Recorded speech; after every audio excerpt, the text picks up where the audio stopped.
Appointment Committee assign Atnasia Womo to impenifo ahodo mampeni eyi womo se womo embe aswafo ewo oman emu na impempen mu de Appointment Committee no eveti woma womo eye deputy ministers ameno ekasei womo eveti Lydia Lamisi Akanvariba omampeni eyi no se Minister of State in charge of public sector reforms. I'm enjoying your understanding and knowledge of the public sector.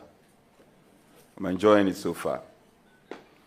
My first observation is you realize that if you look at the antecedent and the evolution, pre-independence, post-independence, even where we had military intervention in our governance system, there have been some good public sector reforms. And many of them dovetail into the implementation of the EPR, Economic Recovery Program, PAMSCAS, Structural Adjustment Program. And you have alluded to all of these.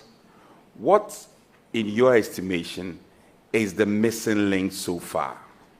The missing link in terms of our drive as a nation to reform our public sector?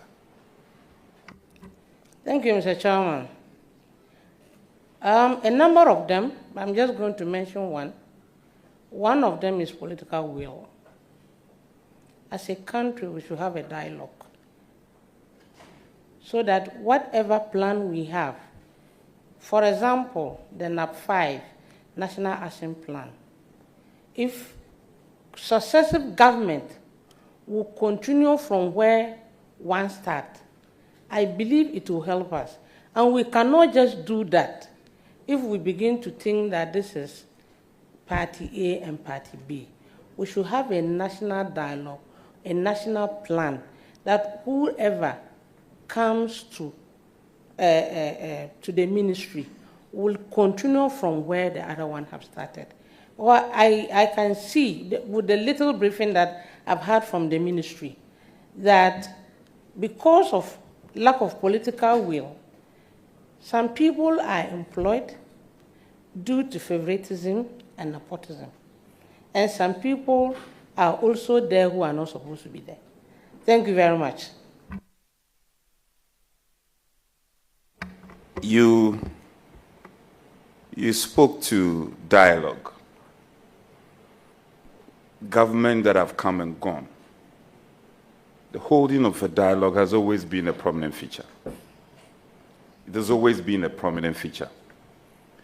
So if you are speaking to dialogue as, want of a better expression, a challenge, what do you really mean? And what do you intend to do differently in the context of dialoguing? Thank you very much. In the context of dialoguing, I want to employ all sectors of all agencies of the sectors so that we can sit down and find out the missing link. 2, government alone cannot do the reforms. We need the private sector to be part and parcel as a stakeholder for public sector reforms. Thank you. Honorable Nobini, you do know, as I also do, that your policy of 24-hour economy is become very popular. Indeed popular.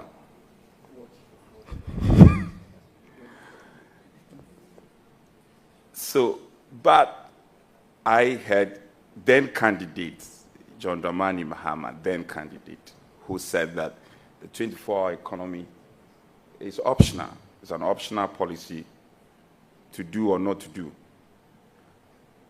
In that context, also carrying into the future that you are going to, as you define public sector reform, efficiency, effectiveness, digitalization, etc. What will be the relevance of your 24-hour economy, and how do you intend to buy into this? Thank you very much, Mr. Chairman. The 24-hour economy, His Excellency said to do or not to do, is becoming his policy. Wherever his policy direction is, I will simply follow that policy direction. If he's going to do the 24-hour economy, it will do us good. Me and you know that we are going to employ people in the security services who will take care of us when will take care of businesses in the night. I know you are going to tell me that, oh, we have a lot of security personnel, but if we add more, it will help us. As to whether he will do or he will not do, it's a government policy. Like you people had in your manifesto the last time, one village, one dam, one district, one factory. It was your campaign message, it was your policy. Thank you. Mr. Chair, sorry. Honorable nominee, I think we should watch some of the words. You people, it's unparliamentary. Thank you. Sorry, Mr. Chair. I withdraw that.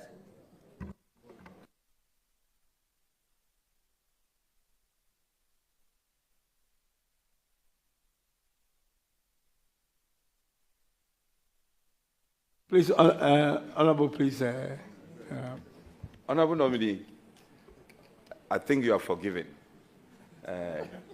Colleagues have forgiven you. In one of your statements, you said if, and you premised your statement if the President, His Excellency, will implement the 24-hour economy. I find that very questionable because I know His Excellency has appointed a substantive officer at the presidency who is in charge of the 24-hour economy. So the question of if doesn't come in at all. Is it the case that you are not aware or you are not sure the 24-hour economy will work? Which is which? Thank you very much, Mr. Chairman. In your submission, your first submission, you mentioned that the President said to do or not to do. So that if that I used was premised on to do or not to do. Thank you. She defined public sector reform earlier. You recall you defined that, do you? Do you recall you defined public sector reform? Please answer. Yes, please. And so, based on your own definition of public sector reform, are you able to apprise us, and you have received some due briefing from your ministry, some of the important interventions by the previous administration, which you had already agreed that given the nod, you are going to ensure continuation and sustenance? Would you be glad to run us through some of them that you find important and should be sustained going forward? Thank you very much. What I'm going to mention is captured in the National Action Plan 4 and is co-created with the National Action Plan 5. Those were the achievements in the public sector when it was being overseen by the senior minister, Honorable Osofo-Maafo. I recall during the briefing, I heard there was some activities that was done with the passport office, DVLA, births and deaths, just to mention a few. And again, in legal terms, some laws were also passed, some acts were also passed during the implementation of the NAP 4. So I think I've seen a couple of things that has been done. Thank you. Mr. Chair, I'm just rounding up on my questions. I'm rounding up. the advocacy on anti-corruption. Apart from the effectiveness, efficiency in the public sector that we've all been desirous of seeing, the call on anti-corruption is important.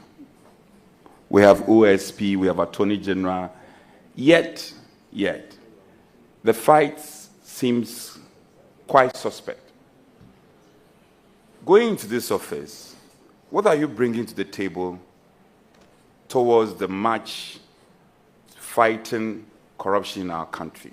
What specific interventions would you want to undertake for you to be remembered for? Thank you very much, Mr. Chairman. Some of the interventions I mentioned earlier is about the use of technology and innovation. 2 is about engagement. 3 is about capacity building of the employees or service providers. Thank you.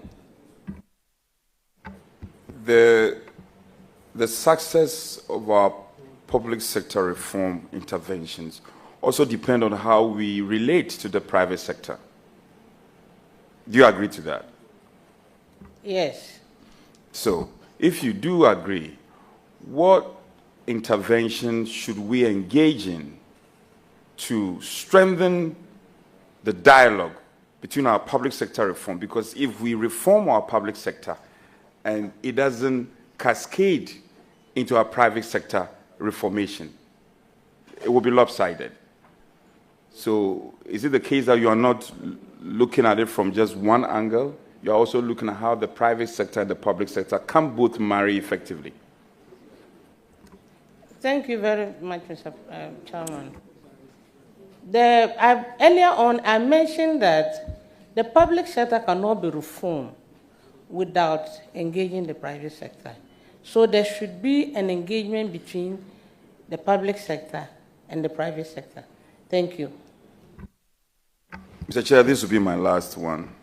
Honorable Lydia, a number of interventions have started by the previous administrations, including His Excellency John Dramani Mahama, His Excellency Atamis. They all did something. They intervened one way or the other. So, with the benefit of hindsight, in terms of policy and legislation, specific to this, policy and legislation, what will you do differently?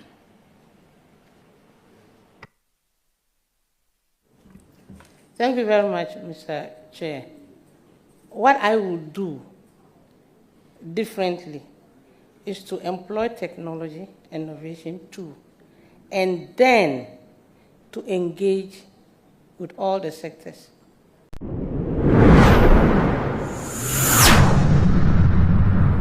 7MTV, New Vision.